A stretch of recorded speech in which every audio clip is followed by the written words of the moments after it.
Hello everyone, कशा आहात तुम्ही? सो बेटा, माय नेम इज फरहान, माझा नाम फरहान है, मैं तुमचा केमिस्ट्री टीचर। और आज हम यहाँ क्या कर रहे हैं? आज हम शुरुआत करने जा रहे हैं एक नया बैच। कौन सा बैच है हमारा? तो बैच है यथार्थ। अब यथार्थ बैच किसके लिए है? ऑलरेडी बैच के बारे में आपको थोड़ा सा इन्फॉर्मेशन तो मिल ही गया है, थोड़ा सा मैं आपको बता देता हूं। तो यथार्थ बैच 9th स्टैंडर्ड के जो बच्चे हैं, 9वीं क्लास के जो बच्चे हैं, स्पेशली स्टेट बोर्ड वाले, है ना।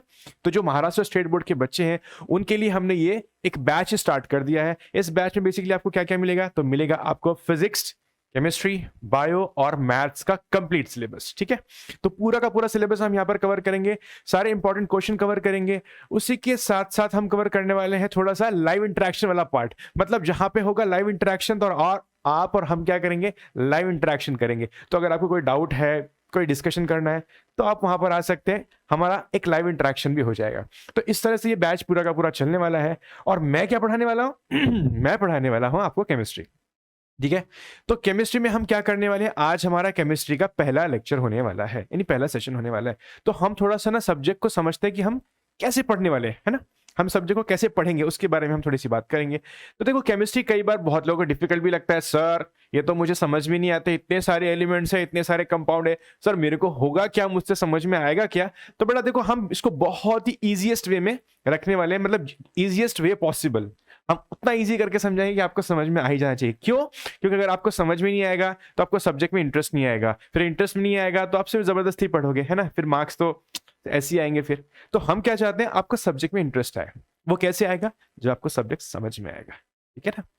तो हम कोशिश ये करेंगे कि आपको पूरा बेसिक से समझाएं। ठीक है, अब तक अगर आपका 9 से पहले वाला यानी 8th स्टैंडर्ड 7th स्टैंडर्ड में आपको थोड़ा बहुत अगर डिफिकल्टी रही होगी केमिस्ट्री को समझने में, या केमिस्ट्री के मतलब आपका पर्सपेक्टिव ये रहा होगा कि यार केमिस्ट्री तो बड़ा डिफिकल्ट सब्जेक्ट लगता है, बड़े इक्वेशंस रहते हैं उसमें, बड़े रिएक्शंस रहते हैं, कुछ पल्ले ही नहीं पड़ता। तो आज हम वो सारे सारे जो मिसकंसेप्शन है उसको हम दूर कर देंगे। ठीक है, तो शुरुआत करते हैं अपना पहला सेशन। और जो पहला सेशन है हमारा, वो है पहला चैप्टर। और पहला चैप्टर कौन सा है? Measurement of matter. तो मेजरमेंट ऑफ मैटर ये हमारा फर्स्ट चैप्टर है केमिस्ट्री में, इसी से हम करने वाले हैं शुरुआत। इस चैप्टर के अंदर क्या क्या है ना, और हम क्या क्या करने वाले हैं, वो सारी चीजें हम देख लेते हैं फटाफट से। तो देखो बच्चा, तो इस चैप्टर में सबसे पहला टॉपिक जो हम डिस्कस करने वाले हैं, जैसा कि हमारे बुक के अंदर भी है, टेक्स्ट बुक में भी है, that is laws of chemical combination. So we have 2 laws of chemical combination. ठीक है, will discuss all those in this session. The next part is the atomic size, mass and valency. मतलब क्या है? घबराने की जरूरत नहीं है। यहाँ पे क्या है? एटम के बारे में बात की जाएगी, उसके साइज के बारे में बात की जाएगी, उसके मास के बारे में बात की जाएगी, and then the final is valency. ठीक है, तो maybe valency will not discuss today, but valency will discuss in that next session. ठीक है, अपन है हळूहळू करो, म्हणजे अपन स्लोली स्लोली जाओ, असं काय घाई करायची गरज नहीं है। Next is chemical symbols of element. Chemical symbol of element मतलब जैसे अभी हम बोलते हैं ना, हाइड्रोजन के लिए H, है ना, सिल्वर के लिए Ag, है ना, गोल्ड के लिए Au, तो वो क्या है? केमिकल सिंबल्स है। ठीक है, तो उसके बारे में हम थोड़ा सा बात करेंगे, and of course some important question. So some at the end of the session, इस सेशन के एंड में you will get some important question. ठीक है, तो टेंशन लेने के, एकदम सीट बैक, अरे रिलैक्स करके आराम से चिल करके बैठना है ना। और हम क्या करेंगे? धीरे धीरे बेसिक से इस सारे के सारे चीजें क्लियर करते जाएंगे। ठीक है, चलो शुरू करें, चलिए स्टार्ट। चलो चलो बच्चों, तो पहली बात सबसे इंपॉर्टेंट बात जो है वो है लॉज ऑफ केमिकल कॉम्बिनेशन, और ये आपको 10th में भी मिलता है। ठीक है, तो एक और चीज मैं आपको बता दूं शुरू करने से पहले, कि अभी हम जो कुछ पढ़ेंगे ना, वो सारे एडवांस टॉपिक आ गए, है ना। अब तक आप जो पढ़ रहे थे, those were the important topics also, but now the important thing is this, कि यहां पर जो कुछ आप पढ़ोगे वो आपको 10th में भी काम में आएगा, 11th में भी काम में आएगा, और 12th में भी काम में आएगा। सो थोड़ा सा, है ना, अगर हम बहुत ज्यादा अब तक ध्यान नहीं दिए थे, तो अब हमें ध्यान देना जरूरी है ना, क्योंकि अब अगर हम ध्यान नहीं देंगे ना तो प्रॉब्लम हो जाएगी। क्योंकि हमें आगे जाके अगर 12th के बाद अगर आपको भी डॉक्टर या इंजीनियर या कोई भी एक फील्ड में जाना है, तो आपका बेसिक स्ट्रांग होना चाहिए। और बेसिक स्ट्रांग होने के लिए आज, टुडे इज द डे ना, आज हम 9th में है, तो यहां से फाउंडेशन स्टार्ट हो रही है। तो फाउंडेशन क्या है? 9th और 10th आपका फाउंडेशन है, तो आपका फाउंडेशन स्ट्रांग होगा तो ऑटोमेटिकली बिल्डिंग भी स्ट्रांग हो जाएगी। ठीक है, तो what we are going to do, we are going to start this session. ठीक है, बहुत बेसिक रखेंगे, सिंपल रखेंगे, जितना इजी हो सकता है उतना इजी रखेंगे। ठीक है, but you have to pay attention, but remember one thing, it is very very important thing, because सारे एडवांस टॉपिक अभी स्टार्ट होने वाले हैं, बट एडवांस टॉपिक डिटेल में नहीं होंगे, थोड़ा सा बेसिक होगा, लेकिन आपको बेसिक समझना जरूरी है, तभी आप एडवांस समझ पाओगे, है ना। ठीक है, तो चिंता करने की बात ही नहीं। ठीक है, हम लोग तो है। ठीक है, चलिए स्टार्ट। चलो, तो देखो पहला टॉपिक क्या है। First topic is laws of chemical combination. Laws of chemical combination में दो लॉ आते हैं। पहला है laws of conservation of matter. ठीक है, ये पहला वाला है, और ये भाई साहब दूसरा वाला है। पहला क्या कहते हैं, law of conservation of matter. अभी इसको हम थोड़ा डिटेल में पढ़ेंगे, और दूसरा है लॉ ऑफ कांस्टेंट प्रोपोर्शन, इसको भी डिटेल में पढ़ेंगे। समझाने का मतलब यहां पर ये था, इस स्लाइड में बेसिकली ये बताना था कि यहां पर जो हमारा केमिकल कॉम्बिनेशन है उसके अंदर दो लॉ आते हैं बस। तो ये आपको आई होप समझ में आ गया होगा, कौन से हैं वो यहाँ पर लिखे हुए हैं। डिटेल में तो हम जाएंगे ऑब्वियसली, है ना। चलो चलिए भाई साहब, तो शुरू करते हैं। सबसे पहला law of conservation of matter. मैं आपको एक चीज और बताते चलो, थोड़ा सा ज्ञान भी आपको देता चलता हूं कि जो मैटर वाला पार्ट है ना, कहीं कहीं पे किसी किसी, for example in CBSE, if you are from CBSE ICS, then you have to this is for you. Conservation of matter को बहुत जगह पे कंजर्वेशन ऑफ मास ऐसा भी लिख के आता है। ठीक है, तो वो एक ही चीज है ना, conservation of mass and conservation of matter, same thing है ना, सेम चीज है, कोई अलग चीज नहीं है।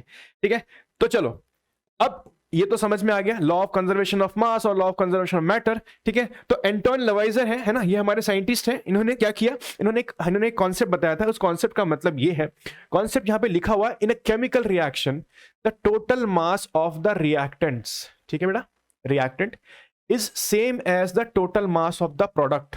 देखो प्रोडक्ट, ठीक है, formed due to the chemical reactions, and this is called the law of conservation of matter. अब ये डेफिनेशन है, दिस इज डेफिनेशन, तो घबराने की जरूरत नहीं है, हम लोग इसको समझ के पढ़ने वाले हैं ना, तो टेंशन लेने की कोई बात ही नहीं है ना। आओ समझते हैं।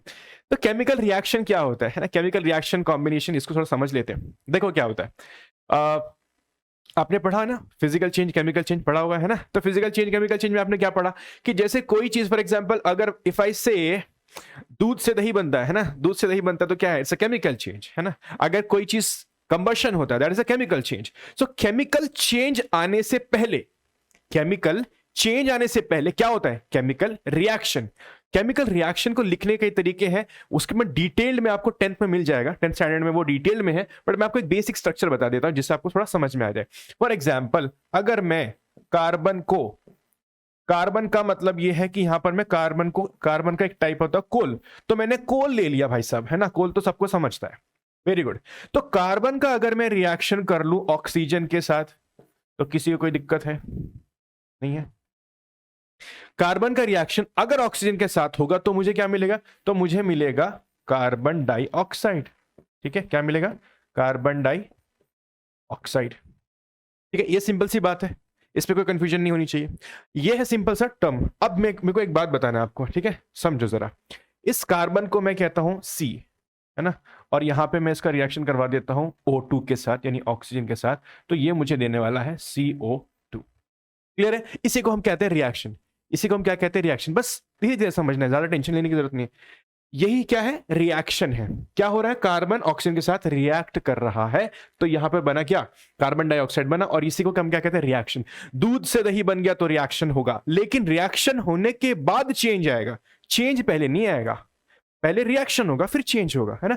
तो जो आपने पढ़ा 8th स्टैंडर्ड में, दैट वाज चेंज, है ना, उसके पहले रिएक्शन होता है, वो हम बाद में पढ़ेंगे, थोड़ा उल्टा जा रहे हैं हम लोग, but that is okay, that is completely fine, no issues.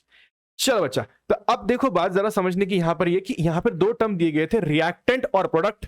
क्या बोला था, रिएक्टेंट और प्रोडक्ट। रिएक्टेंट किसे कहते हैं सर, तो रिएक्टेंट कहते हैं जो दो चीजें आपस में रिएक्ट करती हैं उसे रिएक्टेंट कहेंगे।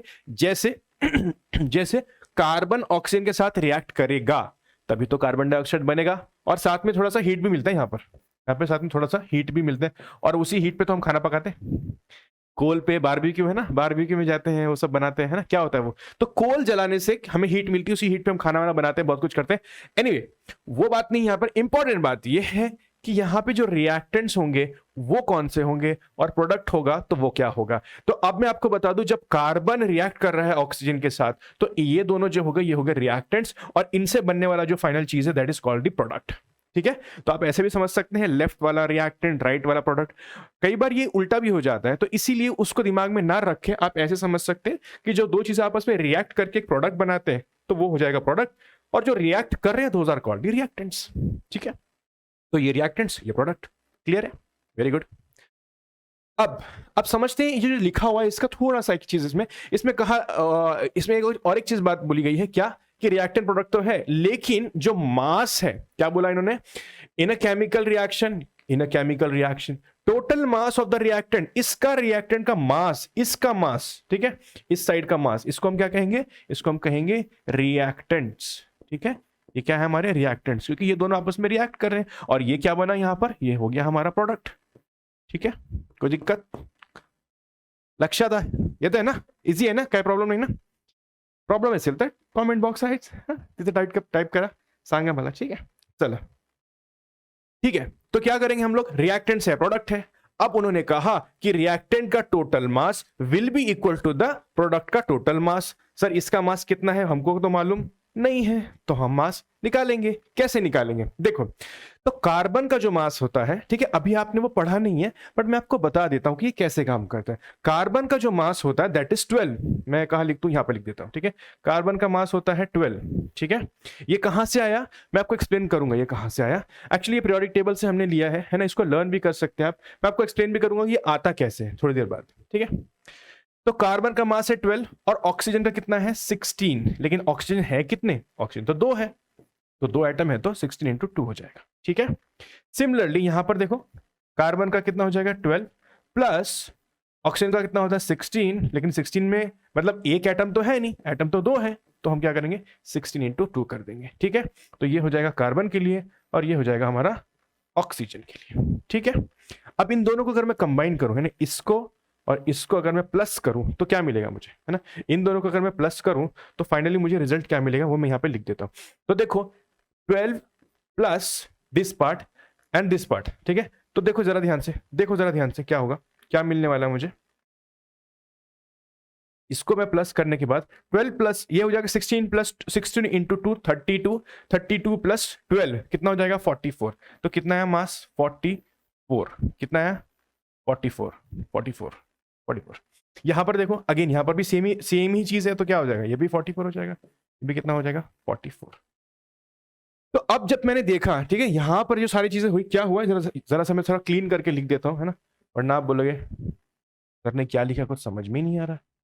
तो कार्बन ने रिएक्ट किया ऑक्सीजन के साथ, बन गया कार्बन डाइऑक्साइड। कार्बन का मास था 12, है ना, 12 प्लस इसका था 16 इंटू 2, और यहां पर भी क्या था, यहां पर भी था 12 प्लस 16 इंटू 2। दोनों का जब हमने एडिशन किया, कैलकुलेशन किया, तो 44 और यहां पर भी कितना है 44। इसका मतलब क्या हुआ, इसका मतलब ये हुआ the mass of reactant and the mass of product is same. ये तो हुआ, आ रहा समझ में, ये तो हुआ ना, क्लियर है ये बात, ठीक है, अभी समझ में आ गई, यहाँ पे जो लिखा था यही इसका मतलब है ना। सिंपल सी भाषा में अगर मैं आपको बताऊं, ये आपको समझ में आ गया होगा बट मैं आपको और एक सिंपल से भाषा में समझाता हूं। एक एग्जाम्पल लेते, चलो एग्जाम्पल ही लेते, चलो ये क्या दिख रहा है आपको, पाव भाजी, है ना, आपको पसंद है पाव भाजी, तो ये पाव भाजी हम लेके आए आपके लिए, है ना, भूख लगे तो खा सकते हैं, बीच बीच में खा सकते हैं, पढ़ सकते हैं। तो देखो पाव भाजी यहाँ पे तो लेके अगर आपको मम्मी ने कहा, ठीक है, आपको आज क्या हुआ, आपको पाव भाजी खाने की इच्छा, आपने मम्मी को बोला मम्मी पाव भाजी खाने की इच्छा, पाव भाजी बना के दो, तो मम्मी बोली भाई बना तो दूंगी मैं, लेकिन आज सामान नहीं है घर में, है ना, भाजी नहीं है, ये सब नहीं है, तो आपको क्या करना पड़ेगा, तो मार्केट जा और सामान लेके आ। तुमने बोला ठीक है जाता हूं मैं, तो आप गए, मम्मी ने आपको सामान लाने के लिए बोला, क्या क्या बोला, मम्मी ने बोला ऑनियन लेके आओ, कांदा लेके आओ, तो आपने बोला ठीक है कांदा लेके आते हैं, साथ में आपको बोला टमाटर भी लेके आओ, बोला ठीक है, और क्या लाना है, तो आप मम्मी ने बोला थोड़ा कैप्सिकम भी लेके आओ, आपने बोला ठीक है, और क्या लाना है, थोड़ा मसाला भी लेके आओ, ठीक है, मैंने बोला ठीक है वो भी लेके आओ, और क्या लाना है, तो ऐसा सब आप मम्मी ने आपको सब सामान बता दिया। तो मम्मी ने क्या कहा आपको लाना कितना कितना है, तो मम्मी ने बोला देखो 250 ग्राम्स, 250 ग्राम्स अनियन लेके आना, 250 ग्राम्स टमाटर लेके आना, 250 ग्राम्स का कैप्सिकम लेके आना, 100 ग्राम्स का मसाला लेके आना, ठीक है, 100 ग्राम्स मसाला लेके आना, और और क्या लगता है पोटैटोस, है ना, आलू भी तो जाता है उसमें, ठीक, ये लेके आना, तो कितना हो जाएगा, तो 150 ग्राम समझो पोटैटो लेके आने के लिए बोला, ठीक है, 150 ग्राम क्या बोला, पोटैटो लेके आना। तो ये मम्मी ने आपको लिस्ट बना के दे दिया है। अब आपको जाना है मार्केट।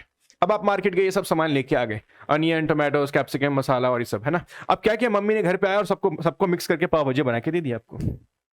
क्या बोला मम्मी ने, ये सब सामान आप लेके आए। तो अब आपको पाव भाजी कितनी बनेगी, है ना, ये सब चीजों को मैं अगर ऐड करूं तो पाव भाजी बनेगी कितनी, सिंपल सी बात है, इनका सबका एडिशन कर दो, इन सबका क्या कर दो, एडिशन कर दो, तो टोटल पाव भाजी बन जाएगी। तो देखो कितना हो रहा है, 250 250 250, है ना, ये हो जाएगा 750 750, और ये कितना हो जाएगा 100, ठीक है, और ये है 150, ठीक है, 100 और ये कितना है 150, ठीक है। तो टोटल देखो कितना हो रहा है, टोटल हो जाएगा ये 0 0 1 कैरी कैश, और ये हो जाएगा 1000। तो 1000 ग्राम क्या बनेगी हमारी पाव भाजी, कितनी बनेगी 1000 ग्राम, यानी 1 kg कितनी हो जाएगी 1 kg। यही है हमारा लॉ ऑफ कंजर्वेशन ऑफ मास, कि जब हम किसी भी दो चीजों का या दो से ज्यादा चीजों का रिएक्शन करवाते हैं, तो जो रिएक्टेंट है ना, जिनका रिएक्शन करवा रहे हैं, उनका मास निकाल लो, उनका मास निकाल के उनको टोटल कर लो। एक बार टोटल कर लिया तो जो मास आएगा ना, वही मास किसका होगा, प्रोडक्ट का होगा। बस यही लॉ है, ठीक है, यही लॉ है। चलो, अब verification of law of conservation, अब इसका वेरिफिकेशन भी कर लेते हैं हम लोग, बुक में भी दिया है तो हम लोग कर लेते हैं ना। तो वेरिफिकेशन का मतलब क्या है, बेसिकली हमको दिखाना है कि जब दो चीजें रिएक्ट करती हैं, अभी तो हम लोग जो बहुत एक सिंपल से एग्जांपल से ले रहे थे, but now this is really important also given in the book, तो we have to pay attention to it, क्योंकि एग्जाम में भी हो सकता है आपको आ जाए, क्योंकि ये बुक में दिया हुआ है, तो आपके बुक का ही है ये। तो देखो क्या किया गया यहाँ पर, solution of calcium chloride CaCl2, है ना, इसको कहते हैं कैल्शियम क्लोराइड। तो कैल्शियम क्लोराइड का हमने क्या लिया बेटा, सोल्यूशन। अब सोल्यूशन लेने के बाद, एक सोल्यूशन तो है नहीं, दूसरा क्या किया हमने, एक सोल्यूशन लिया है सोडियम सल्फेट। तो अगर आप ध्यान से देखोगे ना, तो ये नीचे वाला जो है ना, नीचे वाला ये जो बड़ा सा बीकर है ना, इसके अंदर जो नीचे वाला पार्ट है, ये क्या है, कैल्शियम क्लोराइड, और ये ऊपर वाला जो दिख रहा है ना, ये क्या है, सोडियम सल्फेट है। अब इन दोनों को हमने क्या किया, इन दोनों को वेट किया, किसमें, एक ही जगह पर डाल के पूरा उनका वेट किया। अब वेट कितना है टोटल, यानी कि इसका मास कितना है, अगर मैं इन टर्म ऑफ मास बात करूं तो ये कितना आएगा, 300.23 ग्राम, ठीक है, यही तो लिखा है ना यहाँ पर। अब क्या किया हमने, उसको मिक्स कर दिया। अब आप देखो ध्यान से, यहां पर क्या हुआ, इसको उल्टा कर दिया तो ये मिक्स हो गया पूरा, देखो ना यहाँ पे, यहां से बाहर निकला है ना, इसके साथ मिक्स हो गया। अब जब ये दोनों मिक्स हो गए, ये दोनों पूरे के पूरे मिक्स हो गए, तो मिक्स होने के बाद क्या हुआ, रिएक्शन हुआ, मिक्स होने के बाद रिएक्शन हुआ। अब जब रिएक्शन हुआ, तो रिएक्शन होने के बाद कलर ही पूरा का पूरा चेंज हो गया। इनिशियली कैसा था, इनिशियली तो कुछ अलग ही कलर था, ग्रीन कलर दिख रहा ना यहाँ पे, बाद में क्या हो गया, बाद में कलर चेंज कैसा हो गया, व्हाइट हो गया, ठीक है। तो अब व्हाइट जब हो गया, इसका मतलब रिएक्शन तो हो गया। रिएक्शन होने के बाद अब हम इसका वापस से वेट कर रहे हैं, तो हमने वेइंग मशीन पे देखा, तो अगेन क्या हुआ, सेम टू सेम ही आया, 300.23, 300.23 ग्राम। लेकिन रिएक्शन करने के बाद चीजों में तो चेंजेस आ गया, कलर में चेंजेस आ गया। अब कलर चेंजेस हो जाता है, टेम्परेचर चेंज हो जाता है, स्मेल उसमें से आता है, कई बार कोई गैस रिलीज होता है, तो ये सब रिएक्शन के सिम्टम्स है, मतलब रिएक्शन हो रहा है कि नहीं, रिएक्शन के साइंस है। रिएक्शन आपको बताएगा कि अगर कहीं पर आपको देखो कि कलर चेंज हुआ है, कहीं पे टेम्परेचर चेंज हुआ है, कहीं पे स्मेल आ रहा है, कहीं पे कोई गैस रिलीज हो रहा है, कहीं पे पीपीटी बन रही है ना, पीपीटी मतलब प्रेसिपिटेशन, नीचे जो सॉलिड बैठ जाता है ना, उसको पीपीटी कहते हैं। तो वो सारी चीजें अगर हो रही है तो समझो केमिकल रिएक्शन हो गया। तो यहां पर क्या हुआ, कलर चेंज हो गया, मतलब केमिकल रिएक्शन हो गया। अब केमिकल रिएक्शन होने के बाद भी मास कैसा है, सेम। तो क्या हुआ, वेरिफिकेशन हो गया, किसका, law of conservation of mass या law of conservation of matter, ठीक है। तो मास का हो या मैटर का हो, बात तो एक ही है सर जी, ठीक है। तो अगर आपको कहीं बुक में मास आता है, मैटर आता है, इट्स द सेम थिंग, ठीक है, इट्स द सेम थिंग। चलो नेक्स्ट, अब बात करते हैं लॉ ऑफ कांस्टेंट प्रोपोर्शन की। तो हमारे साथ और एक साइंटिस्ट है जिनका नाम है J.L. प्रोब्स्ट। अब ये J.L. प्रोब्स्ट जो साइंटिस्ट है, इन्होंने क्या, इन्होंने ये कॉन्सेप्ट बताया था, the concept is the proportion by mass of the constituent element. ये क्या भाई साहब, constituent element in the different sample of the compound is fixed. जरा समझते हैं ना, भारी भारी बातें बताई जा रही है, तो थोड़ा इजी करके समझते हैं। एक एग्जाम्पल ले लेते हैं, ठीक है, एग्जाम्पल से बातें जरा आसानी से समझ में आ जाती है। पहला एग्जाम्पल हम लोग लेते हैं टैप वाटर। घर में नल होता है, टैप वाटर, तो मैंने टैप वाटर ले लिया, ठीक है भाई साहब। दूसरा हम लेते हैं फिल्टर्ड का वाटर, फिल्टर्ड वाटर, ठीक है, फिल्टर्ड वाटर, ये हमारा दूसरा हो गया। तीसरा हम लेते हैं रिवर वाटर, ठीक है, रिवर वाटर। और चौथा हम लेते हैं सी वाटर, है ना, सी वाटर। ओके बेटा, पहला मैंने लिया tap water, then next is filter water, next is river and then sea water. ये क्या हुआ, ये सारे के सारे these are the types of water. अब टाइप्स ऑफ वाटर क्या है बेसिकली, अभी आपको हम डिटेल में मतलब बताया जाएगा ये पूरी की पूरी कहानी कि यहाँ पे हो क्या रहा है। तो यहाँ पे हो ये रहा है, देखो, टैप वाटर, फिल्टर वाटर और ये सारे वाटर लिए मैंने, ठीक है। अब एक छोटी सी बात समझते हैं, the proportion by mass of the constituent element. अब मैं छोटी सी बात बताता हूँ, इस सब में क्या है, पानी ही तो है। पानी को हम क्या कहते हैं, H2O। अब H2O की जो कॉन्स्टिट्यूएंट एलिमेंट है बेटा, कॉन्स्टिट्यूएंट एलिमेंट का मतलब होता है जिससे वो बना हुआ है। तो किस कौन कौन से एलिमेंट से बना है, ये कौन कौन से एलिमेंट से बना हुआ है, दो ही तो एलिमेंट है, एक हाइड्रोजन दूसरा ऑक्सीजन। तो ये दो एलिमेंट हो गए, एक देखो ये वाला और एक ये वाला, दो एलिमेंट आ गए। तो कॉन्स्टिट्यूएंट एलिमेंट आपको दिख रहे हैं। The different sample of the compound, ये डिफरेंट डिफरेंट सैंपल्स भी हमने ले लिया। अब इसको वापस से समझते हैं, the proportion by mass of the constant element. तो प्रोपोर्शन बाय मास क्या है, इसका हमें एक्चुअली क्या निकालना है, मास निकालना है इन दोनों का। तो देखो जरा, हाइड्रोजन का मास कितना होगा बेटा, हाइड्रोजन का एक ही एटम है तो हाइड्रोजन इंटू 1 कर देंगे। और इसका अगर मुझे रेशो ही निकालना है तो मैं इसको यहाँ पे रेशो में कन्वर्ट करके, और ऑक्सीजन का एक एटम है तो मैं उसको लिख देता हूं 1, ठीक है। चलो, अब हाइड्रोजन का मास कितना होता है, तो सर हाइड्रोजन का तो होता है 1, तो 1 इंटू 1, सॉरी 1 इंटू 1 नहीं होगा बेटा, यहाँ पे 1 इंटू 2 होगा। यहाँ पर क्या है, यहाँ पर तो 2 है ना, यहाँ पर 2 है, तो H का क्या हो जाएगा, मल्टीप्लाई बाई 2। हाइड्रोजन के दो एटम, ऑक्सीजन का एक एटम, है ना। चलो, अब हाइड्रोजन का मास कितना है सर 1, लेकिन एटम कितने हैं 2। अब इसको अगर हम रेशियो में कन्वर्ट कर रहे हैं तो ऑक्सीजन का कितना होता है 16 और एटम कितना है उसका 1, ठीक है, क्लियर है। अब मैं क्या करने वाला हूं, इसको अगर मैं क्लियर करूं तो क्या होगा, 2:16, सिंप्लीफाई करेंगे तो क्या आएगा 1:8, ठीक है, ये निकल के आ जाएगा। सिंप्लीफाई कैसे, 2 1 से 2, 2 8 से 16, तो 1:8 आ गया। मतलब इसका रेशियो कितना है, पानी का रेशियो कितना है, पानी का रेशियो आ गया 1:8, है ना। तो पानी का जो रेशियो है बाय देयर मास, है ना, किसका मास, इन दोनों एलिमेंट का मास। अब समझो, द प्रोपोर्शन बाय मास, ये प्रोपोर्शन बाय मास निकल के आया है, ठीक है, क्योंकि ये इन दोनों का प्रोपोर्शन है ना, इन दोनों का प्रोपोर्शन क्या, हमने यहाँ पे हिस्ट्री लगा के, और वो इनका मास का रेशियो निकल गया। अब the proportion by mass of the constituent element in the different sample of a compound is fixed। इसका मतलब ये है कि ये जो आप देख रहे हो ना H2O, तो इसका मतलब ये है कि इसमें एक पार्ट हाइड्रोजन है और 8 पार्ट ऑक्सीजन है। ये बोल रहे हैं कि इन सारे सैंपल्स में ये सेम होगा, समझे क्या बोल रहे हैं, इन सारे सैंपल्स में ये सेम होगा।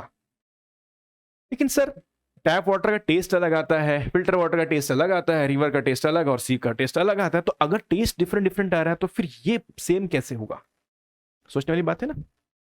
अगर आप कह रहे हो कि इनका जो मास है, ये यहाँ पर जो प्रोपोर्शन आपको आया, मास का प्रोपोर्शन है ना, ये 1:8, मतलब एक पार्ट हाइड्रोजन और 8 पार्ट ऑक्सीजन, लेकिन यहाँ पे टेस्ट डिफरेंट है, वो क्यों होता है। तो इसको समझते हैं कि ऐसा क्यों होता है। देखो बच्चा, एकदम सिंपल सी बात है ना, एकदम सिंपल सी बात है। बात ये है कि हम जब देखते हैं इस H2O को, ठीक है, इस H2O की अगर हम बात करें तो ये H2O तो हमेशा सेम ही रहेगा। यहाँ पे जो टेस्ट वेरिएशन आ रहा है वो इम्प्योरिटीज की वजह से आ सकता है, वो सॉल्ट की वजह से आ सकता है, वो n नंबर ऑफ फैक्टर की वजह से आ सकता है।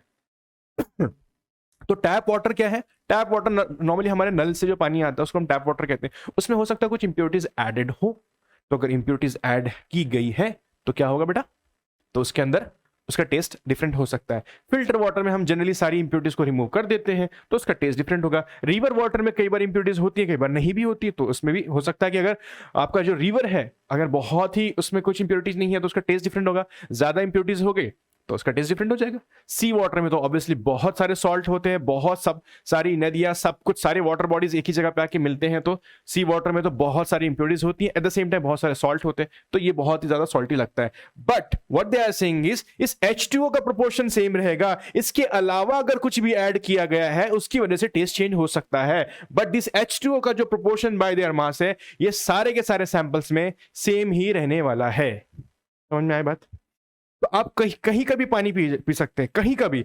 आप टैप वाटर पीजिए, फिल्टर वाटर लीजिए, रिवर वाटर लीजिए या सी वाटर लीजिए, सब में क्या होगा, H2O जो पार्ट है ना, H2O, इसमें हाइड्रोजन और ऑक्सीजन का यही प्रोपोर्शन होगा, इसके अलावा कोई प्रोपोर्शन नहीं होगा। बात समझ में आ गई? तो ये प्रोपोर्शन क्या है, ये this is the proportion by mass. हमने किसका इस प्रोपोर्शन निकाला, मास का प्रोपोर्शन निकाला है, और ये डिफरेंट डिफरेंट सैंपल्स है। ठीक है, चलिए आगे।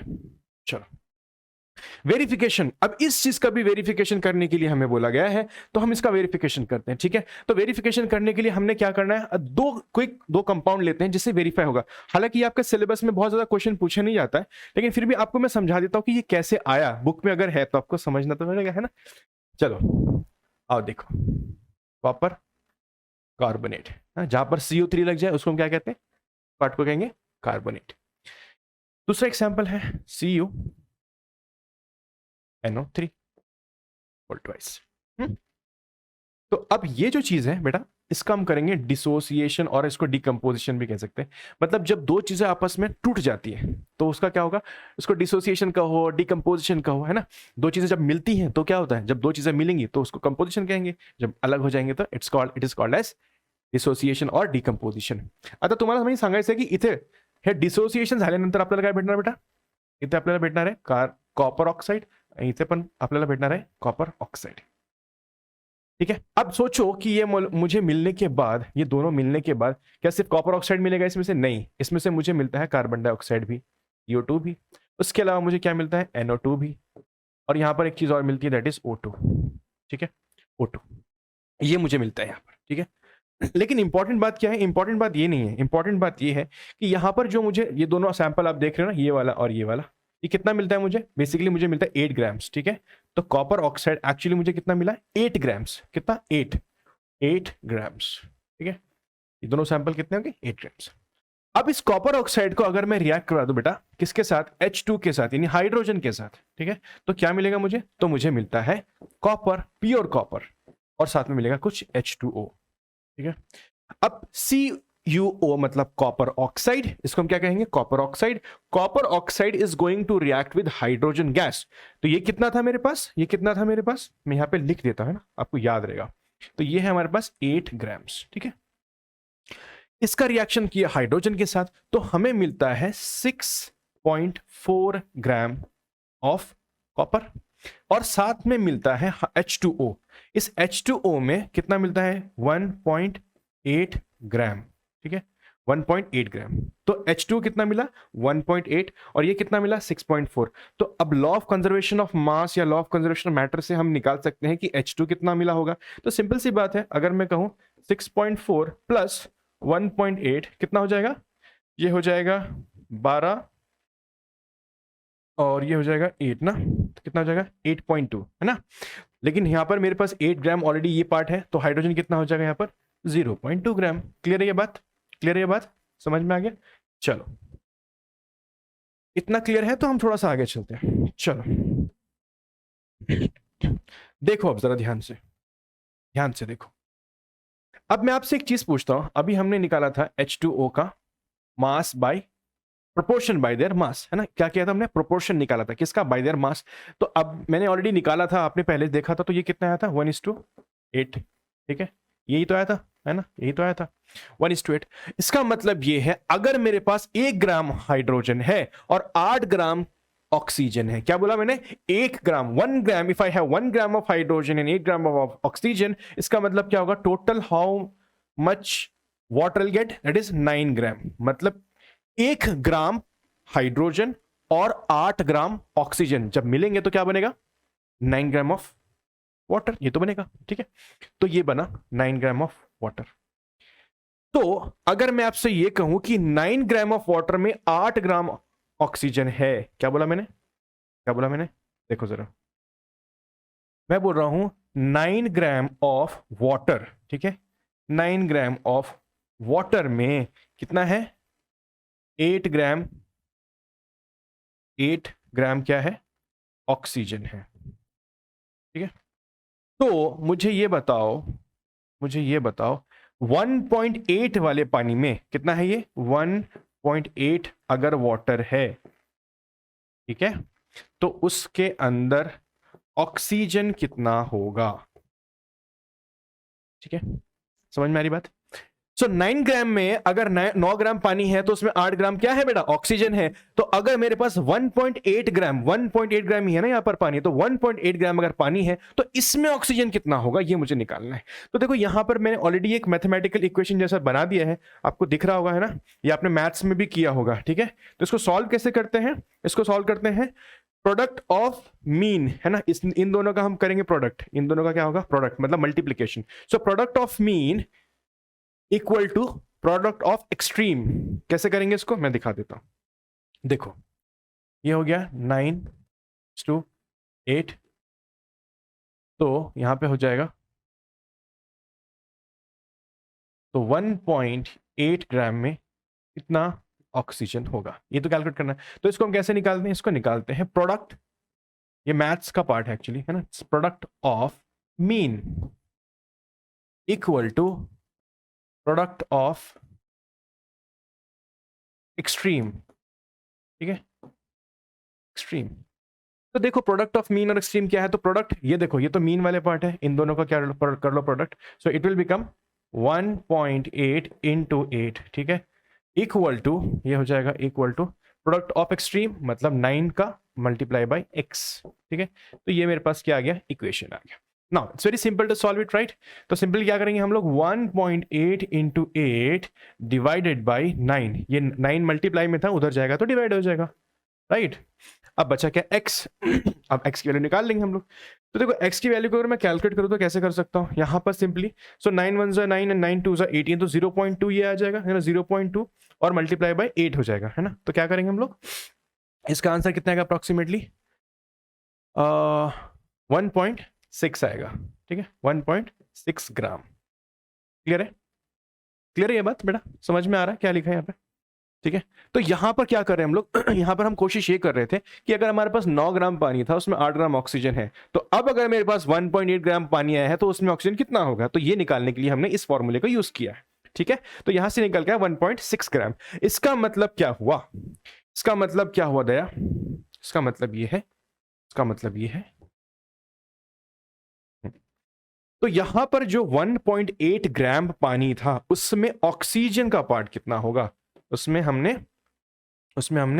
ऑक्सीजन का पार्ट कितना रखा यहां पर, तो ऑक्सीजन निकल के आया 1.6 ग्राम। ठीक है, अब सिंपल सी बात, इतना सबको समझ में आ गया है ना, इतना सबको समझ में आ गया, आ जाओ। ठीक है, 2-3 चीजें हैं, मैं अब चीजें क्लियर हो जाएंगी, अब ज्यादा टेंशन लेने की जरूरत नहीं। ठीक है, चलो अब मैंने क्या किया, मैंने 2 चीजें अब मुझे कंपेयर करनी है। ठीक है, 2 चीजें कंपेयर करनी। पहला कंपैरिजन करना है इसके साथ, कॉपर कितना है 6.4। जब मैंने रिएक्शन किया, रिएक्शन करने के बाद कॉपर कितना मिला 6.4 और ऑक्सीजन कितना मिला 1.6। ठीक है, आपके सामने है ना, देखो कॉपर 6.4, ऑक्सीजन 1.6। तो देखो कॉपर 6.4 एंड ऑक्सीजन इज 1.6। ठीक है, अब मैं क्या कर रहा हूं, इसका रेशियो निकाल रहा हूं। तो देखो 6.4 1.6, अगर मैं दोनों जगह पे 10 से मल्टीप्लाई कर दूं तो क्या हो जाएगा 64 और 16, करेक्ट है। तो आंसर क्या मिलेगा बेसिकली मुझे, 16 1 जा 16, 16 4 जा 64, यानी 4:1 का रेशियो मिलेगा। क्लियर है, क्लियर है।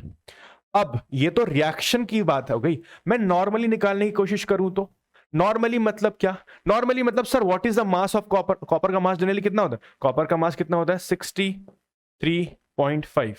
इसको अप्रोक्सीमेट करके आप 64 भी लिख सकते हो, नहीं लिखना तो कोई प्रॉब्लम नहीं है। ठीक है, ऑक्सीजन का होता है 16।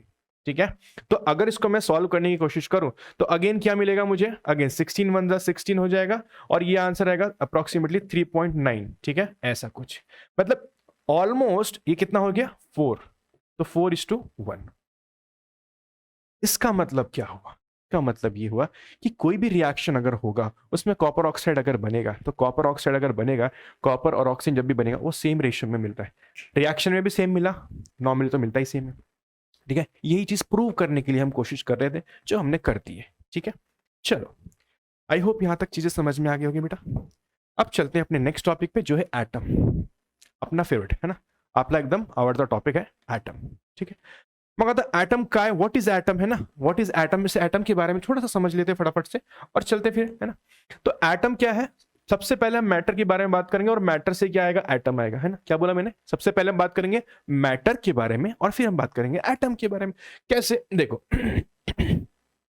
व्हाट इज मैटर हमने पढ़ा है ना, यहां पे नहीं लिखते, हम यहां पे लिख देते हैं, ठीक है। क्या है बेटा, मैटर। तो कौन सा मैटर है, तो मैटर क्या होता है बेटा, मैटर वो होता है सर हम जब झगड़ा करते हैं, है ना, मारा मारी करते हैं, वो मैटर नहीं है मैटर क्या होता है, सो matter is something that has मास, मतलब हर वो चीज आपके आसपास जिसके अंदर क्या हो सकता है, मास। फॉर एग्जाम्पल मैं एक मैटर हो सकता हूं क्योंकि मेरे अंदर मास है, आप एक मैटर हो सकते हैं, आपके अंदर मास है, मेरा चश्मा एक मैटर हो सकता है, इसमें मास है, ये फोन, ये माइक, इसमें क्या हो सकता है, इसमें भी मास हो सकता है ना, मास है ऑब्वियसली। तो मैटर क्या है, anything that occupies space and has some mass, ठीक है। तो anything that occupies space and has mass is called as matter, मतलब हर वो चीज जिसके अंदर कुछ मास है, मास मतलब कुछ वजन, है ना, वजन, कुछ वजन है। अब किसी भी चीज के अंदर कुछ भी वजन है और वो स्पेस भी ऑक्यूपाई करता है, उसको हम क्या कहेंगे, मैटर। अब मेरा चश्मा मैटर, मैं एक मैटर, आप एक मैटर, आपका लैपटॉप एक मैटर, आपका फोन एक मैटर, मेरा लैपटॉप मैटर, हर वो चीज, ये पेन एक मैटर। तो हर चीज हमारे आसपास जनरली क्या है, मैटर है। लेकिन हर चीज मैटर होती है क्या, नहीं, कुछ चीजें मैटर नहीं होती। आपकी फीलिंग्स मैटर नहीं है ना, फीलिंग्स में कोई किधर होता है, वेट, मास नहीं होता, है ना। तो बेटा ये हो गया मैटर। अब स्मॉलेस्ट पार्ट, इसका स्मॉलेस्ट पार्ट है ना, किसी भी मैटर का क्या मैं बोला, स्मॉलेस्ट पार्ट, सबसे छोटा, smallest part of a matter, smallest part of a matter is called as, बोलो बोलो बोलो बोलो बोलो बोलो, एटम। ठीक है भाई साहब, ये हो गया एटम, ठीक है, क्लियर। तो smallest part of the matter, सब मैटर का सबसे छोटा पार्ट क्या है, एटम है। चलो वेरी गुड, बढ़िया।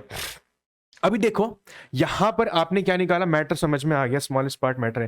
लेकिन हमारे पास सवाल ये उठता कि ये कितना छोटा है और इसके अंदर क्या क्या हो रहा है। तो यहाँ पे एक छोटा सा हमने समझाने की कोशिश की गई है, उसको हम थोड़ा डिटेल में समझा देते हैं आपको कि ये सीन क्या है। तो बड़ा सीन कुछ ऐसा है कि ये है हमारा एक एटम का स्ट्रक्चर। किसका स्ट्रक्चर है, this is the structure of atom, structure of an atom, है ना।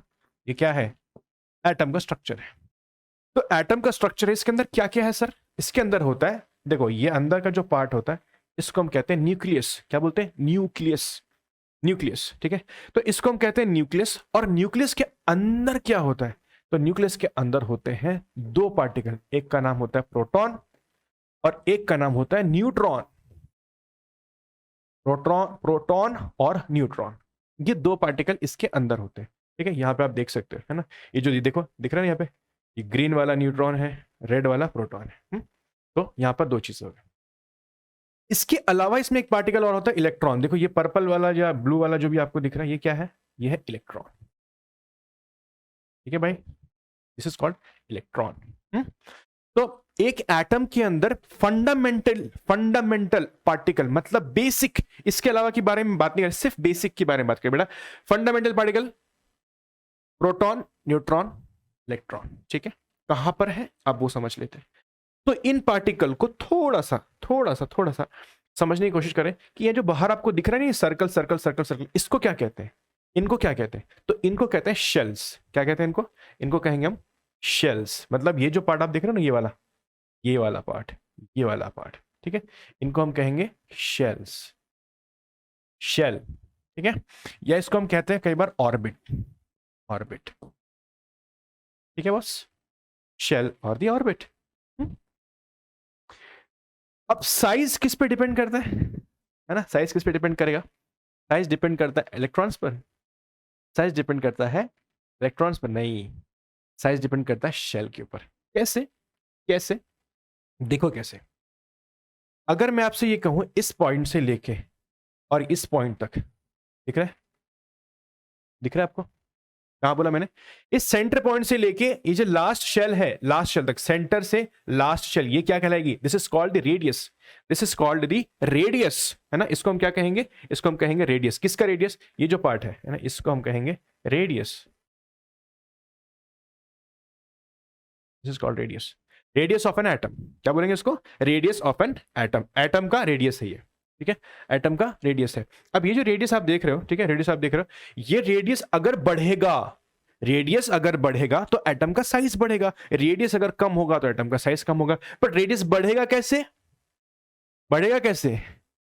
तो जब शेल्स बढ़ेंगे तो रेडियस बढ़ेगा, जब रेडियस बढ़ेगा तो साइज बढ़ेगा। समझ में आ गई बात? तो अगर मैं यहां पर एक और शेल ऐड कर दूं, मान लो मैं यहां पर और एक ऐसे शेल ऐड कर देता हूं, ठीक है, येलो कलर में जो आपको दिख रहा है, ये शेल ऐड हो गई। अब ये शेल अगर ऐड हो गई है तो अब अगर आप यहां से देखो तो इसका क्या हो जाएगा? रेडियस बढ़ जाएगा, है ना? रेडियस अब बढ़ गया। तो अगर रेडियस बढ़ा तो क्या हो जाएगा? साइज बढ़ जाएगा। रेडियस कैसे बढ़ा? क्योंकि मैंने शेल बढ़ा दिया। ठीक है, समझ में आ रही है ना बात? तो ये चीजें हैं, ठीक है। अब हम समझते हैं कि इनके अंदर जो जो साइज है ना, साइज के बारे में तो हम बात कर रहे हैं, बट साइज को जब हम मेजर करेंगे तो कैसे करेंगे? मतलब एटम बहुत छोटा होता है, कितना छोटा पता नहीं, तो कुछ कुछ तो होगा ना पैरामीटर, कुछ तो होगा ना मेजरमेंट करने के लिए, तो हम उसके बारे में बात करेंगे, ठीक है। चल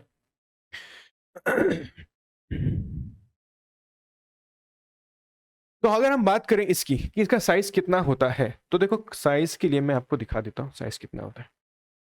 हम ऐसा कहते हैं साइज ऑफ वन एटम को बोल रहा मैं, साइज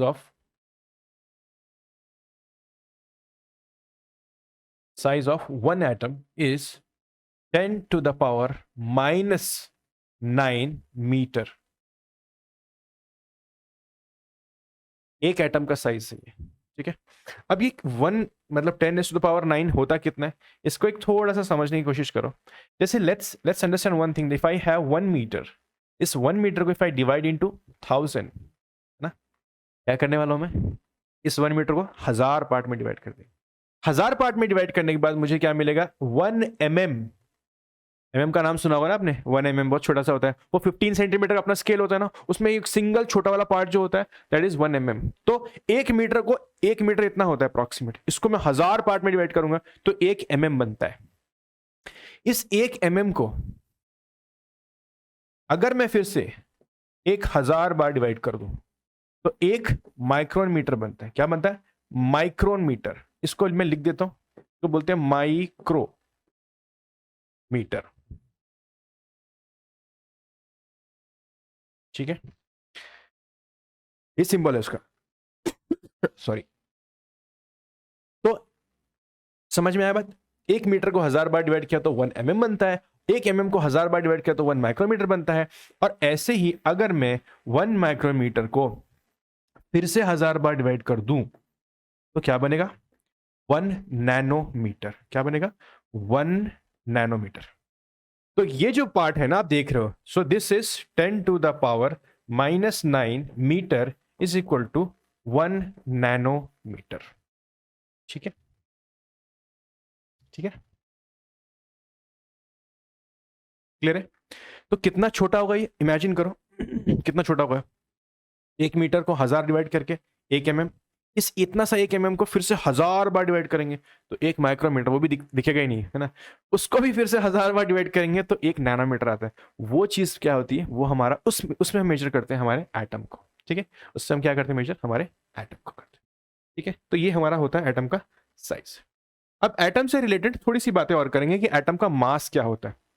वैलेंसी हम नेक्स्ट सेशन में डिस्कस करेंगे, है ना, बट हम मास के बारे में थोड़ा सा बात कर लेते हैं। तो एटॉमिक मास नंबर क्या होता है? एटॉमिक मास नंबर क्या होगा? न्यूक्लियंस क्या होगा? रिलेटिव मास, इन सब की चीजों के बारे में थोड़ा बात करते हैं। तो देखो बेटा, एटॉमिक मास नंबर या mass of an atom, mass of an atom, ये सेम ही चीज है। इसका एक एग्जांपल ले लो जिससे चीजें और आसानी से समझ में आ जाए। लेट्स अंडरस्टैंड कि मेरे पास है कार्बन। कार्बन क्या है? एक एलिमेंट है। कार्बन का एटॉमिक नंबर बोल रहा हूं मैं यहां पर, है ना। एटॉमिक नंबर, मास नंबर, दो अलग अलग चीजें हैं। क्या बोला मैंने? Atomic number and mass number, these are the two different things. आता बघा जरा, carbon number, atomic number of carbon is what 6, है ना। यहां पर हम, मैं लिख दूं इसके आगे, यहां पे लिख देता हूं मैं, ठीक है। सो एटॉमिक नंबर, ठीक है, atomic number of carbon is 6, but what is mass number? Mass number या फिर एटॉमिक मास नंबर, ये कितना होता है 12, ये कितना होगा 12 होगा, ठीक है, 12 होगा।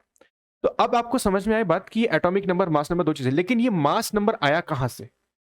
ये मास नंबर आया कहां से, ये कैसे समझ में आएगा? तो देखो सिंपल सा एक लॉजिक ये है कि हमने अभी देखा कि एटम के अंदर क्या होते हैं, प्रोटॉन होते हैं, क्या होते हैं प्रोटॉन, और हमने एक और चीज देखा क्या होता है, एक होता है न्यूट्रॉन, ठीक है। तो अगर मैं नंबर ऑफ प्रोटॉन और नंबर ऑफ न्यूट्रॉन को ऐड कर दूं तो मुझे मास नंबर मिल जाएगा। फॉर एग्जाम्पल के लिए अगर मुझे, है ना, एग्जाम्पल के लिए अगर मुझे कार्बन का मास नंबर निकालना है तो कार्बन का एटॉमिक नंबर क्या है 6। इसका मतलब ये होता है 6 का मतलब कि इसमें नंबर ऑफ प्रोटॉन भी कितने होते हैं, नंबर ऑफ प्रोटॉन हो जाते हैं 6, ठीक है। नंबर ऑफ प्रोटॉन और नंबर ऑफ न्यूट्रॉन भी मुझे निकालने हैं, तो नंबर ऑफ न्यूट्रॉन मैंने ऑलरेडी निकाले हैं, दैट इज 6। तो प्रोटॉन और न्यूट्रॉन 6 हो गए, तो टोटल कितना हो गया 12। तो ये 12 आया ना आंसर, ये क्या होगा, इसका मास होगा। अब सवाल ये उठता है, ये नंबर ऑफ न्यूट्रॉन कहां से निकालेंगे, है ना, नंबर ऑफ न्यूट्रॉन कहां से निकालेंगे? तो नंबर ऑफ न्यूट्रॉन निकालने के लिए दो चीजें होती है ना। अब क्या कर सकते हैं, मैं आपको एक छोटी सी बात बता देता हूं जिससे आपको ये पॉइंट क्लियर हो जाएगा। अगर आपको फॉर्मूला पता है तो फॉर्मूला में क्या होता है, मैं यहाँ पे फॉर्मूला लिख देता हूँ, ठीक है। मास आपको निकालना है, एटॉमिक मास, ठीक है, मैं यहाँ पे लिख देता हूँ। So atomic mass equal to क्या हो जाएगा, number of proton plus number of neutrons, ठीक है, न्यूट्रॉन्स। तो number of proton number of neutron को ऐड करके एटॉमिक मास। तो अब अगर आपको एटॉमिक मास पता है, ये वाला पार्ट, तो आप आराम से क्या कर सकते हैं, प्रोटॉन तो पता चल ही जाएगा। प्रोटॉन कैसे पता चलेगा, प्रोटॉन का फॉर्मूला क्या है, प्रोटॉन का फॉर्मूला होता है नंबर, एटॉमिक नंबर, जो एटॉमिक नंबर होता है वही नंबर ऑफ प्रोटॉन होता है, जो एटॉमिक नंबर होगा ना वही क्या होगा, नंबर ऑफ प्रोटॉन होगा। उसका फॉर्मूला भी लिखना है तो लिख सकते हैं कि नंबर, कहां पे लिख दूं, यहां पे लिख दूं, यहां पे मैं लिख देता हूं। So atomic number is equal to number of proton, ठीक है। तो नंबर ऑफ एटॉमिक नंबर आपको पता चल जाएगा पीरियोडिक टेबल से, वहां से आपको नंबर ऑफ प्रोटॉन पता चल जाएंगे। फॉर एग्जांपल कार्बन का केस ले लो, in case of carbon atomic number क्या होता है 6, तो इसमें प्रोटॉन कितने हो जाएंगे 6। प्रोटॉन पता चल गया मुझे कितना हो गया 6, और अगर मुझे मास पता है दैट इज 12, तो क्या करूंगा मैं, 12 माइनस 6 करूंगा तो नंबर ऑफ न्यूट्रॉन आ जाएंगे 6, ठीक है। तो या तो मुझे मास पता होना चाहिए तो उससे मैं न्यूट्रॉन निकाल सकता हूं, या फिर मुझे न्यूट्रॉन पता होना चाहिए तो मैं मास निकाल सकता हूं, ठीक है। ये कहां पे मिलेगा, ये पीरियोडिक टेबल में मिलेगा। पीरियोडिक टेबल में आपको ये सारा डेटा मिल जाएगा, ठीक है। तो हमको अभी मैं आपको ये भी बताने वाला हूं कि आपको क्या क्या लर्न करना है ना, that is also very important, ठीक है। तो अब मैं इन जरा फॉर्मूले को थोड़ा सा मैं हाईलाइट कर देता हूं, है ना। ये जो हमारे दो फॉर्मूले हैं, ये वाला, ठीक है, इस फॉर्मूले को ध्यान में रखो, और ये इस फॉर्मूले को भी ध्यान में रखो, ठीक है। तो ये एक फॉर्मूला ये है, एक फॉर्मूला ये है, ठीक है। तो एटॉमिक मास कैसे निकालते हैं, I hope it is clear now, ठीक है। एटॉमिक मास कैसे निकालेंगे ये समझ में आ गया होगा, ठीक है। इस तरह से मैंने एक एग्जाम्पल दिया है, एग्जाम्पल हमारे यहाँ पे है कार्बन का, ठीक है बॉस। अब हम बात करते हैं न्यूक्लियॉन्स की। न्यूक्लियॉन्स क्या होते हैं, ठीक है। तो न्यूक्लियॉन्स होते क्या है, न्यूक्लियॉन्स बेसिकली कहते हैं, न्यूक्लियॉन्स में दो चीजें आती है, देखो किधर क्या न्यूक्लियॉन्स, जी देखो ये जो अंदर वाला पार्ट है ना, जिसके अंदर क्या क्या होता है, प्रोटॉन और न्यूट्रॉन। तो प्रोटॉन न्यूट्रॉन्स को ही हम क्या कहते हैं, न्यूक्लियॉन्स कहते हैं, ठीक है। प्रोटॉन्स और न्यूट्रॉन्स को हम मिला के क्या कहते हैं, न्यूक्लियॉन्स, ठीक है। सो न्यूक्लियॉन्स क्या होता है, प्रोटॉन्स प्लस न्यूट्रॉन, ठीक है, प्रोटॉन एंड न्यूट्रॉन, ठीक है बस। तो प्रोटॉन न्यूट्रॉन्स को हम कहते हैं न्यूक्लियॉन्स, क्योंकि ये क्या होता है, न्यूक्लियस के अंदर होते हैं, इसको हम कहते हैं, इसको हम क्या कहते हैं, न्यूक्लियॉन्स, ठीक है। और क्या पूछा था, relative mass of an atom and unit, है ना, यूनिट की बात करते हैं और रिलेटिव एटॉमिक मास की बात करते हैं। चलो चलो, तो रिलेटिव एटॉमिक मास क्या होता है ना, ये क्या चीज है, रिलेटिव एटॉमिक मास, ठीक है, एटॉमिक मास। देखो बच्चों, बात ऐसी है ना, यहाँ पर रिलेटिव एटॉमिक मास के बारे में थोड़ा सा मैं आपको बता देता हूँ। बात कुछ ऐसी है कि जब हमारे पास कोई मेजरमेंट का कोई तरीका नहीं था और हमें पता भी नहीं था कि कैसे मेजर किया जाए इतना छोटा क्वांटिटी, तो वी स्टार्टेड थिंकिंग कि किसी एक चीज को रेफरेंस ले लेते हैं और उस रेफरेंस के फिर रेफरेंस लेके बाकी चीजों का मास कैलकुलेट कर लेंगे। तो इनिशियली क्या किया गया, इनिशियली ना हाइड्रोजन को चुना गया शुरुआत में। हाइड्रोजन को क्या कहा गया, हाइड्रोजन का मास 1 होता है। तो अब इसके कंपैरिजन में, मतलब इसको हमने रेफरेंस ले लिया, अब इससे रेफरेंस लेके हम बाकी का मास निकालने लगे। एग्जांपल के लिए अगर मैं बोलूं कि हाइड्रोजन है, तो आगे चल के जब हम नाइट्रोजन का देखते हैं तो नाइट्रोजन का निकल के आता है 14, क्योंकि वो इससे 14 गुना ज्यादा है, 14 टाइम्स बेटर है, 14 टाइम्स ज्यादा है। इसलिए हमने बोला कि इसको हमने रेफरेंस कंसीडर कर लिया भाई साहब, तो इसका 1 हो गया, तो इसका 14 गुना है, 14 टाइम्स है, तो इसको हमने 14 कह लिया, बात खत्म। तो ये रिलेटिव हो गया। क्या हो गया, रिलेटिव है, मतलब ये एक्चुअल नहीं है, किसी से कंपैरिजन कर रहे हैं हम लोग। एक्चुअल तो हमें पता नहीं था उस वक्त, क्योंकि मेजरमेंट नहीं था, इंस्ट्रूमेंट नहीं था, कुछ नहीं था। तो क्या किया हमने, हाइड्रोजन को 1 कंसिडर कर लिया। अब अगर हाइड्रोजन को 1 कंसिडर करते हैं तो ये इसके 14 टाइम्स है, तो उसको 14 कर दिया। इसका अगर कोई 13 टाइम्स होगा तो उसको 13 कह देंगे। ऐसा बोलने लगे, इसको बोलते हैं रिलेटिव एटॉमिक मास। किसी से रिलेट कर रहे हैं उसको, कहीं से रेफरेंस ले रहे हैं उसका। आ रहा है समझ में? तो शुरुआत में हाइड्रोजन को कंसिडर किया, लेकिन हाइड्रोजन को कंसिडर करने के बाद इशू ये होने लगा कि कभी कभी मास जो आ रहा था ना, वो फ्रैक्शन में आ रहा था, है ना, डेसिमल वाले पॉइंट में आ रहा था। तो बाद में इसको हटाने के बाद फाइनली हमने डिसाइड किया कि हम किसको लेंगे, हम कार्बन को कंसिडर करेंगे, कार्बन। सॉरी। तो हमने क्या किया बेटा, हमने कंसिडर किया कार्बन को। तो कार्बन को हमने एक रेफरेंस के तौर पे यूज किया, कार्बन को रेफरेंस के तौर पे यूज किया, और आज तक हम कार्बन को यूज कर रहे हैं। लेकिन अभी हमारे पास टेक्नोलॉजी है जहां पर हम एग्जैक्ट मास भी कैलकुलेट कर सकते हैं। तो अभी तो हमारे पास पीरियोडिक टेबल में एग्जैक्ट मास निकल के आ जाता है, बट इनिशियली उस टाइम पे, बहुत पुरानी बातें हैं ना, उस टाइम पे ये होता नहीं था, है ना। तो उस टाइम पे ये नहीं था, तो क्या किया हमने, फिर हमने इसको कार्बन कंसिडर किया। अब कार्बन कंसिडर करने के बाद, कार्बन को कंसिडर करने के बाद हमारे जो चीजें हैं थोड़ी सी सॉर्टेड हो गई। हाइड्रोजन केस में प्रॉब्लम आ रही थी, क्यों आ रही थी, क्योंकि कुछ चीजें फिर फ्रैक्शन में कंसिडर की जा रही थी, ठीक है। तो अब हम क्या करेंगे सॉरी, हमने ये, इसको बोलते हैं रिलेटिव एटॉमिक मास। तो जब कभी भी अब हमें मास निकाला जाता है तो वो रिलेटिव होता है ना। अब नहीं होता, पहले की बात चल रही है ना, बहुत पुरानी 16-17 सेंचुरी की बात चल रही है। इसको कहते हैं रिलेटिव एटॉमिक मास। इसमें एक चीज और है, यूनिट ऑफ मास। मास का यूनिट क्या होता है, तो जैसे फॉर एग्जांपल मैंने आपसे बताया कि कार्बन का, मैं बात करूं, एग्जांपल लो कार्बन का, है ना, और इसका मुझे निकालना है बेटा मास, है ना, मास ऑफ 1 कार्बन एटम, ठीक है।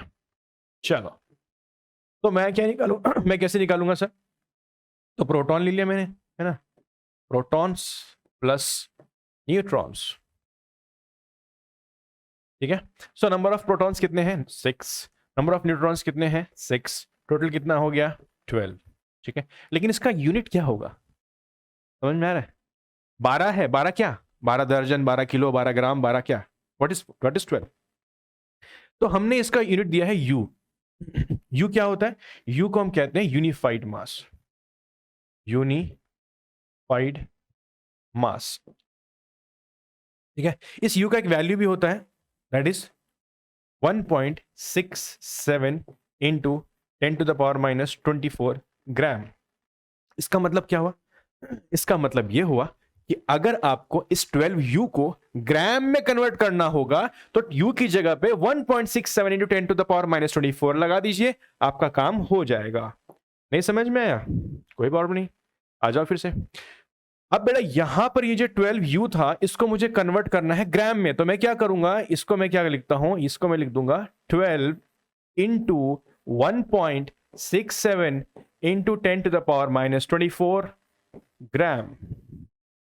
तो ये जो 12 है ना, 12 किसकी, मास ऑफ 1 कार्बन एटम, एक कार्बन एटम का मास कितना निकल के आया ग्राम्स में, this is the value, this is the value gram में। 1 ग्राम अगर हम एक ग्राम नहीं, एक एटम किसका, कार्बन का, एक एटम का, एक सिंगल एटम का मास निकालना है ग्राम में, तो ये वैल्यू है।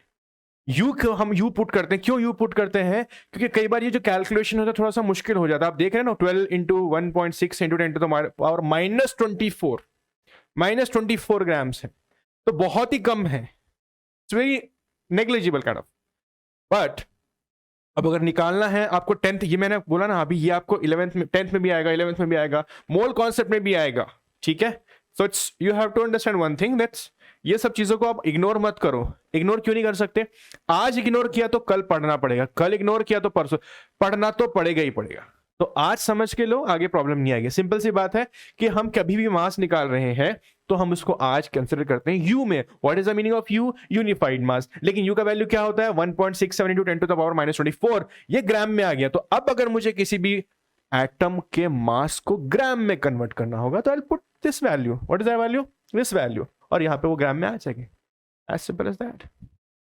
ठीक है, आई होप क्लियर हो गया होगा अभी। ठीक है, अब देखो बेटा, यहां पर कुछ हमें टेबल दी गई है ना।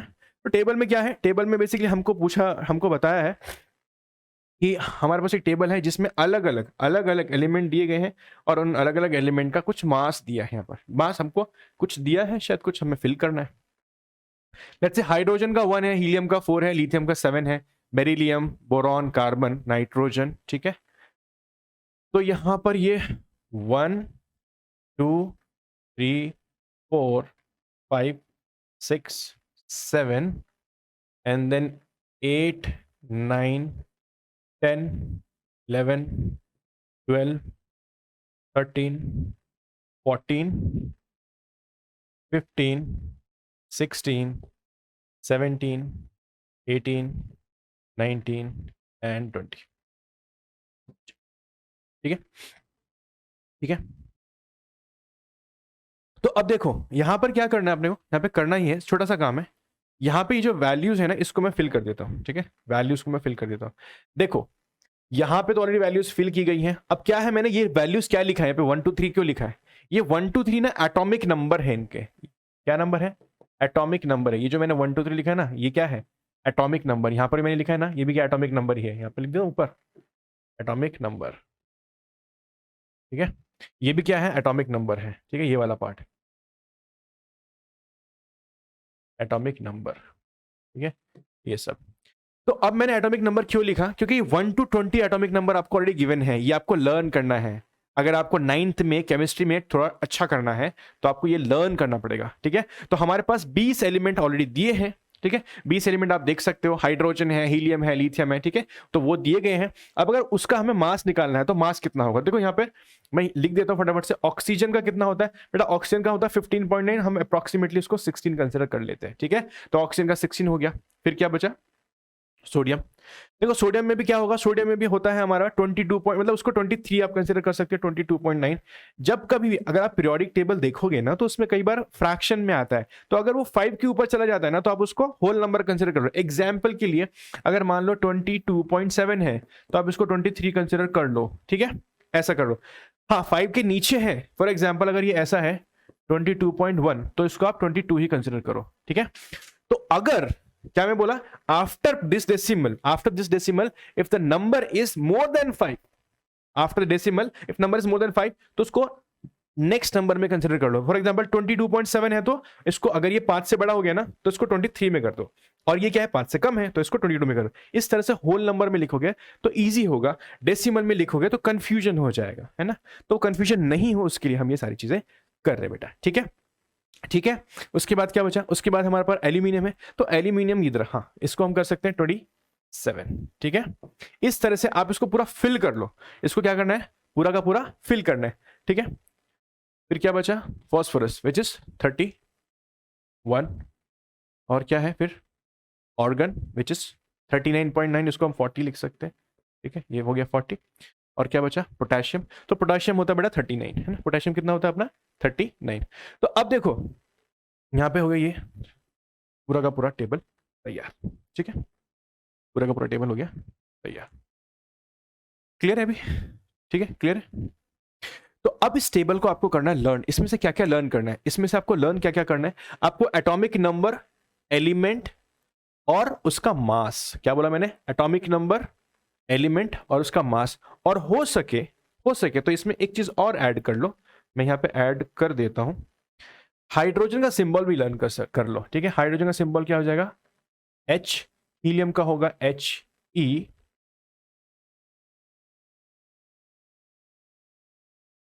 HE, लिथियम का होगा Li, बेरिलियम का होगा Be, बोरॉन का होगा B, कार्बन का होगा C, नाइट्रोजन का होगा N, ऑक्सीजन का होगा O, फ्लोरीन का F, नियॉन का Ne, सोडियम का Na, magnesium Mg, aluminium Al, silicon Si, ठीक है। और क्या बचा? फॉस्फोरस, फॉस्फोरस का होगा P, सल्फर S, क्लोरीन का Cl, ऑर्गन का Ar, पोटेशियम का K, कैल्शियम का Ca। ठीक है बेटा, ये टेबल आपको बाय हार्ट करनी है, बाय हार्ट। यही होमवर्क है, दिस इज योर होमवर्क। इसको होमवर्क कंसिडर कर लो आप, ठीक है, ये होमवर्क कर लो, ठीक है। इसको आप 2 3 4 दिन जितना भी लो, लेकिन इसको लर्न कर लो, ठीक है। इसको लर्न करेंगे तो बहुत सारा एडवांटेज होगा, ठीक है। तो इसको होमवर्क में भी डाल दो, ठीक है। होमवर्क में आपको क्या करना है? Atomic number, mass number and symbol from 1 to 20,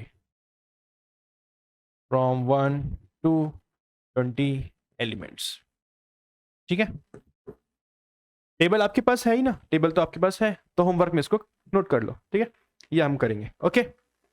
चलो, एक छोटा सा पार्ट है केमिकल सिंबल्स ऑफ एलिमेंट। अब केमिकल सिंबल्स ऑलरेडी मैंने डिस्कस कर ही दिया, आपको बता दिया ना केमिकल सिंबल्स क्या है। तो ये वही चीज है बेसिकली। अब होता क्या, इनिशियल डेज में जैसे हम ऐसा कुछ सिंबल यूज करते थे, कई बार ये सिंबल यूज, ऐसे कई सारे सिंबल यूज करते थे हम लोग। लेकिन अब इन सिंबल को यूज करने की वजह से क्या होगा, 118 एलिमेंट्स है हमारे पास। We have 118 elements. How many elements we have?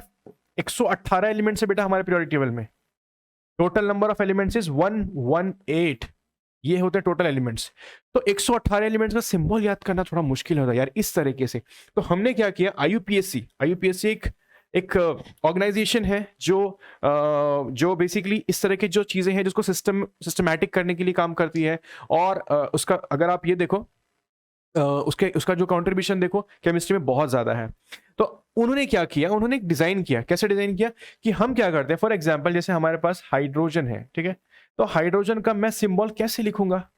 तो हाइड्रोजन का सिंबल उन्होंने क्या बोला, हम दो चीज कर सकते हैं। किसी भी नाम का इनिशियल ले सकते हैं, जैसे कि एच। उन्होंने बोला ठीक है, बट ये कैपिटल होना चाहिए। क्या होना चाहिए? कैपिटल में। फिर अगर मेरे पास दूसरा आ गया हीलियम, अब ये भी तो है, ये भी क्या है, ये भी एच से है। तो अब मैं इसको एच तो लिख नहीं पाऊंगा, तो मैं क्या करूंगा, तो चलो मैंने एच तो लिख लिया इसका इनिशियल, और दूसरा क्या लिया मैंने ई ले लिया। तो इसका मैंने स्टार्टिंग के, ये जो है स्टार्टिंग के 2 ले लिए और यहाँ पे 1 ले लिया। अब अगर मान लो एच से कुछ और आ जाए तो फिर हमें कुछ और लेना पड़ेगा। लेकिन यहां तक तो बात ठीक चल रही है। जैसे कि मैं मान लो ऑक्सीजन की बात करूं, ठीक है। तो ऑक्सीजन मैंने क्या किया, ऑक्सीजन को हमने ले लिया ओ। सर यहां तक तो बात सारी की सारी ठीक है, लेकिन प्रॉब्लम कब आती है? प्रॉब्लम तब आती है जब आप ये कहते हो कि सोडियम है, ठीक है, सोडियम है, और सोडियम को हम क्या लिखते हैं, Na। तो मुझे बताओ ये Na इसमें है ही कहां? कहां पे है Na तो है ही नहीं। तो जब Na नहीं है तो फिर Na लिखा क्यों?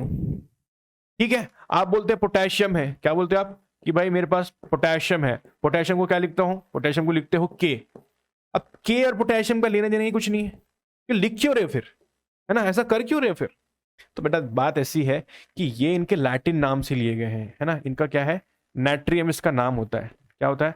नाइट्रियम। तो अब देखो नाइट्रियम का स्टार्टिंग क्या है, Na। इसका नाम होता है कैलियम। क्या होता है? कैलियम। कैलियम का स्टार्टिंग देखो क्या है, के। तो ये उनके लैटिन नाम से लिए गए, ठीक है, उनके लैटिन नाम से लिए गए, इसीलिए इनका नाम ऐसा डाला है। इंग्लिश नाम इनके सोडियम है, पोटेशियम है, लेकिन लैटिन नेम क्या थे, नाइट्रियम, कैलियम, है ना। ऐसे गोल्ड का भी देखोगे तो उसका क्या है, ऑरम है, इसलिए वो OU है ना। गोल्ड का क्या है ना। तो टेंशन लेने की जरूरत नहीं है। गोल्ड का हम क्या करते हैं, गोल्ड लिखते हैं ना, गोल्ड का सिंबल हम क्या लगाते हैं, AU, है ना। अभी AU कहां से है, इसमें AU है ही नहीं, तो दिस इज ऑरम। इसको हम क्या कहते हैं, ऑरम। ऐसे सिल्वर का भी है AG, तो उसको बोलते हैं अर्जेंटम, है ना। क्या है वो, AG। इसका ही है सिल्वर का ना, सिल्वर को हम लोग AG सिंबल से यूज करते हैं, लेकिन AG कहां से आया, तो ये होता है अर्जेंटम, ठीक है, अर्जेंटम, ठीक है बेटा। तो ये लैटिन नेम है, क्या बोलेंगे इनको, लैटिन नेम, ठीक है, is are Latin names. And these are English name, है ना, इंग्लिश नेम है ये, लैटिन नेम, तो लैटिन में उनका नाम कुछ इस तरह से था, इस वजह से हमने सिंबल फिर वैसे डिजाइन कर दिया, ठीक है। तो ये सिंबल के बारे में है। तो ये सिंबल्स कितने लर्न करने, क्या करने, वो आपको मैंने टेबल में बता दिया। तो ये आपको लर्न करना 1 to 20 you have to remember, है ना, there is no other option, there is no option. Last part है ना, लास्ट पार्ट हमारे सेशन का आज का, एक क्वेश्चन है, what is the atomic mass of oxygen, oxygen का मास कितना है, ये आपको कमेंट में बताना है, प्लीज कमेंट, ठीक है, प्लीज आंसर इन कमेंट, ठीक है। तो कमेंट करके, कमेंट बॉक्स है ना, तो कमेंट बॉक्स में जाके आप इसका आंसर कर सकते हैं, ठीक है। Next question, what is nucleus, इसका भी आंसर आपको कमेंट बॉक्स में करना। सारे के सारे आंसर इस सेशन में है, तो टेंशन लेने की कोई जरूरत नहीं है। इस लेक्चर को देखोगे, इस सेशन को देखोगे तो you'll get all the answer, ठीक है। ये लेकिन आपको कमेंट करके बताना है, ठीक है। तो यहां पर भी आपको कमेंट करना है, प्लीज कमेंट, ठीक है। उसके बाद धन्यवाद। सो बेटा this is the end of the session, है ना। तुम्हाला कसं वाटलं सेशन, प्लीज कमेंट करून सांगा, तो कमेंट बॉक्स आहे तिथेच, है ना, कमेंट करून सांगा कसं वाटलं। ये सारी चीजें हम डेली बेसिस पे बेटा करते रहेंगे। हम आज का जो सेशन है वो यहाँ पे एंड होता है। अब इसके बाद जो नेक्स्ट पार्ट है, इसी चैप्टर का जो नेक्स्ट पार्ट है, will continue in the next session definitely. तो जो भी काम आपको दिया जाता है, होमवर्क किया जाता है, तो प्लीज कीजिए उसको। In case if you have any doubt या कुछ भी ऐसा है ना जो कंफ्यूजन वाला पार्ट है, तो विल ऑल्सो कंडक्ट एक छोटा सा हम कंडक्ट करेंगे लाइव सेशन, है ना। तो live session you can come join and you can interact, है ना। वहां पे आप पूछ सकते हो, ये समझ में नहीं आ रहा, वो समझ में नहीं आ रहा, ऐसा है वैसा है, and will also have fun, है ना, मजा भी करेंगे। पढ़ते पढ़ते तो बोर हो जाते हैं ना, तो विल ऑल्सो हैव फन। तो ये हमारा सेशन था बेटा आज का। So now will see you in the next class, ठीक है। अपन भेटू, है ना, पुढच्या लेक्चर मध्ये, ठीक है। तब तक के लिए bye bye, God bless, thank you so much.